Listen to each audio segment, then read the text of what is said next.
You know, after all these years on the bench, I've learned that the coldest place on Christmas isn't outside. It's the home where love has been replaced by silence. One December morning, a 75-year-old man walked into my courtroom.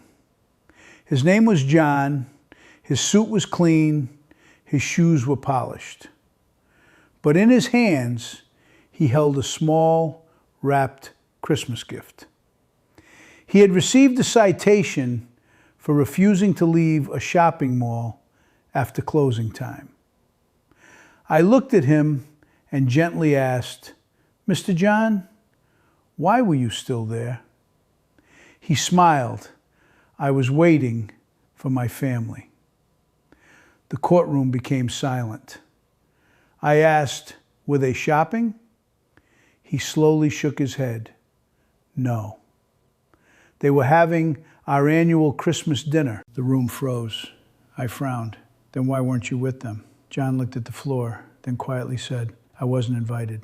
Not a sound could be heard. My wife passed away 3 years ago. She was the one who kept everyone together. After she was gone, my children stopped talking. They argued about money, about the house, about old mistakes. And somewhere in the middle, they forgot they still had a father. His voice began to tremble. So every Christmas, I wrap one gift for each grandchild. I leave them at the mall's information desk. They pick them up. They never know. I was sitting just across the hall. The courtroom fell completely silent. Then I asked, "What did you buy this year?" John smiled. He opened one small box. Inside was a handwritten note. No toy, no jewelry, just a card. It read, "The greatest gift your grandmother ever gave us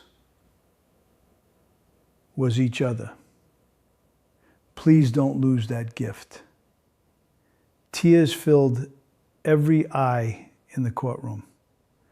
Then John looked at me, his voice trembling, and asked the question I'll never forget. "Your Honor, when children become adults, do they ever realize their father is growing old too?"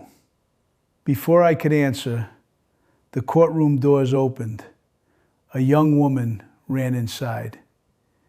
It was his daughter. Her face was covered in tears. She walked straight to her father and hugged him as tightly as she could. "I'm sorry, Dad.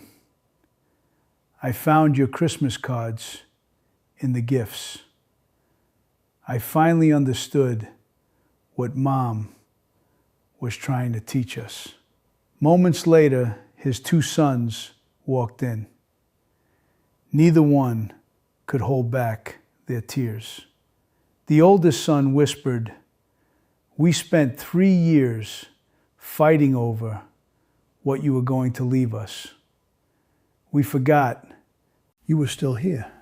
His youngest grandson took John's hand, then smiled. "Grandpa, the table has one empty chair. It's been waiting for you." The entire courtroom broke into tears.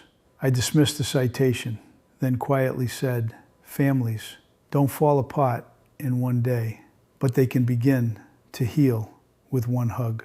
As John walked out, surrounded by his children, he looked toward the sky, smiled, and softly whispered, "Merry Christmas."